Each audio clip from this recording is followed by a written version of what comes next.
ओमस्य श्री हनुमत्कवच स्तोत्र महामन्त्रस्य वसिष्ठर्षिः अनुष्टुप् छन्दः श्री हनुमान देवता मारुतात्मज इति बीजम् अंजना सुनुरिति शक्तिः वायुपुत्र इति कीलकम् हनुमत् प्रसाद सिद्ध्यर्थे जपे विनियोगः उल्लङ्घ्य सिन्धु सलिलं यशोकवह्निं जनकात्मजायः आदाय तेनैव ददाह लङ्का नमामि तं प्राञ्जलिराञ्जनेयम् मनोजवं मारुततुल्यवेगम् जितेन्द्रियं बुद्धिमतां वरिष्ठं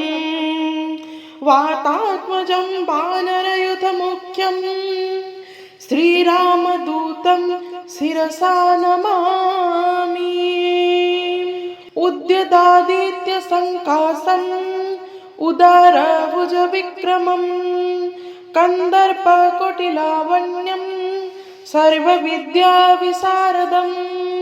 श्रीरामहृदयानन्दं भक्तकल्पमहीरुहम् अभयं वरदं दोर्भ्यां कलये मारुतात्मजम् श्रीराम राम रामेति रमे रामे मनोरमे सहस्रनाम तत्तुल्यं रामनाम वरानने पादौ वायुसुतः पातु रामदूतस्तदङ्गुलिः गुल्फो हरीश्वरः पातु जङ्घे चार्णवलङ्घनः जाननी मारुतिः पातु उरुपात्वसुरान्तकः गुह्यं वज्रतनुः पातु जघनं तु जगद्धितः आञ्जनेयः कटिं पातु नाभिं सौमित्रिजीवनः उदरं पातु हृद्गेहि हृदयं च महाबलः बख्यबालायुधः पातु स्तनौ चामितविक्रमः पार्श्वो जितेन्द्रियः पातु बाहु सुग्रीवमन्त्रकृत् करावख्यजयी पातु हनुमांश्च तदङ्गुलिः पृष्ठं भविष्यत् ब्रह्मा च स्कन्धो मतिमतांवरः कण्ठं पातु कपिश्रेष्ठो मुखं रावणदर्पः वक्त्रं च भक्तप्रवणो नेत्रे देवगणस्तुतः ब्रह्मास्त्रसन्मनःकरो भ्रूपो मे पातु सर्वदा कामरूपः कपोले मे फालं वज्रनखोऽवतु शिरो मे पातु सततं जानकी शोकनाशनः श्रीरामभक्तप्रवरः पातु सर्वकळेबरम् मामन्नी पातु सर्वज्ञः पातु रात्रौ महायशः विवस्वतं तेवासी च सन्ध्यायोः पातु सर्वदा ब्रह्मादिदेवता दत्त वरः पातु निरन्तरम् या इदं कवचं नित्यं पठेत् च शृणुप्या नरः दीर्घमायुरवाप्नोति बलं दृष्टिं च विन्दति पादाक्रान्ता भविष्यन्ति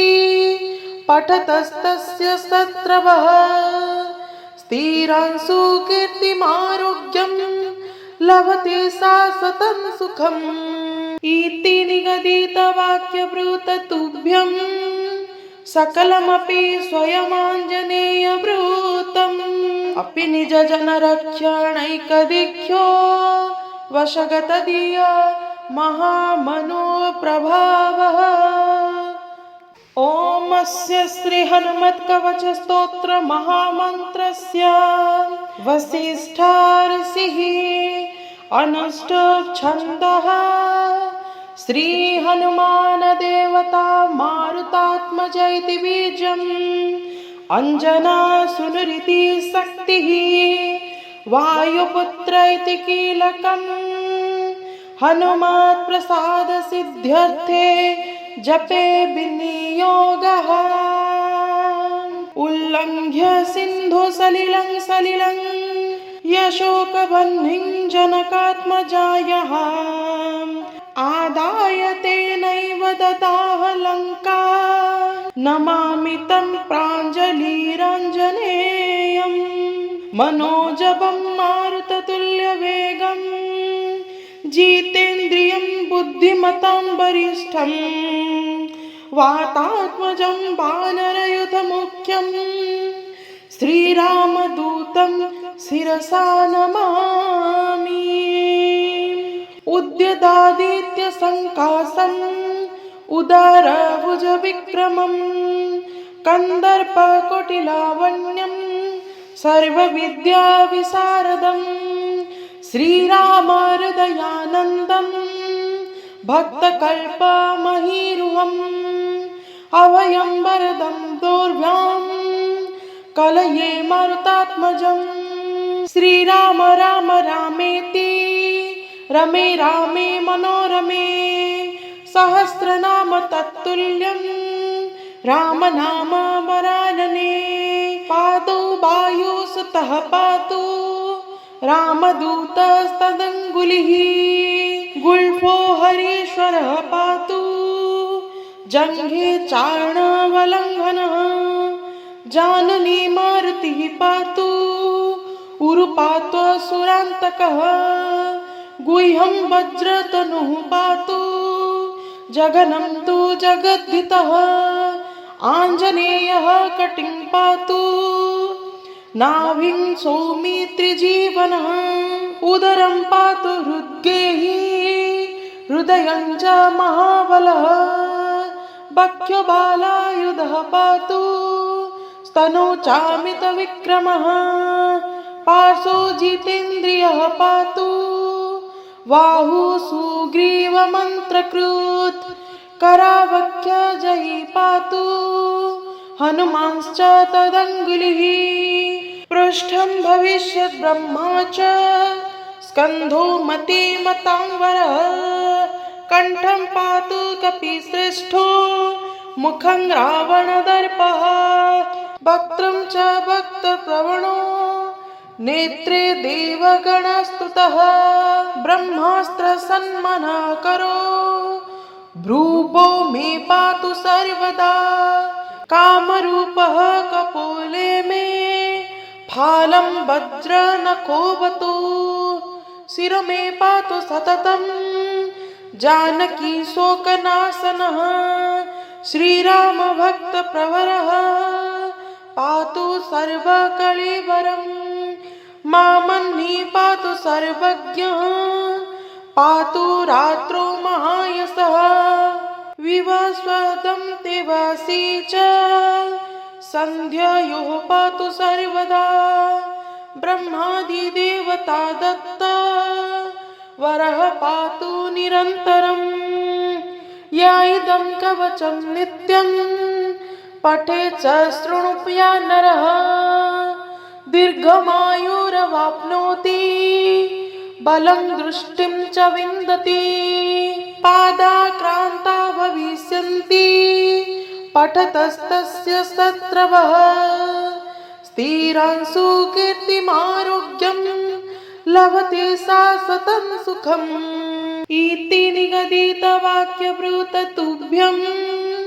सकलमपि स्वयमाञ्जनेयब्रूतम्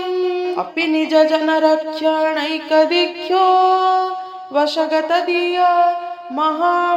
महामनोप्रभावः ओमस्य श्री हनुमत्कवचस्तोत्र महामन्त्रस्य वसिष्ठा ऋषिः अनुष्टुप् छन्दः श्री हनुमान देवता मारुतात्मज इति बीजम् अंजनासुनुरिति शक्तिः वायुपुत्र इति कीलकम् हनुमत् प्रसाद सिद्ध्यर्थे जपे विनियोगः संयोगः उल्लङ्घ्य सिन्धुसलिलं सलिलं यशोकबह्निं जनकात्मजायः आदाय तेनैव ददाह लङ्का नमामि तं प्राञ्जलिराञ्जनेयम् मनोजवं मारुततुल्यवेगं जितेन्द्रियं बुद्धिमतां वरिष्ठं वातात्मजं वानरयुधमुख्यं श्रीरामदूतं शिरसा नमामि उद्यदादित्यसङ्कासम् उदारभुजविक्रमं कन्दर्पकोटिलावण्यं सर्वविद्याविशारदं श्रीरामहृदयानन्दं भक्तकल्पमहीरुहम् अभयं वरदं दोर्भ्यां कलये मारुतात्मजं श्रीराम राम रामेति रमे रामे मनोरमे सहस्रनाम तत्तुल्यं रामनाम वरानने पादौ वायुसुतः पातु रामदूतस्तदङ्गुलिः गुल्फो हरीश्वरः पातु जङ्घे चार्णवलङ्घनः जाननी मारुतिः पातु उरुपात्व सुरान्तकः गुह्यं वज्रतनुः पातु जघनं तु जगद्धितः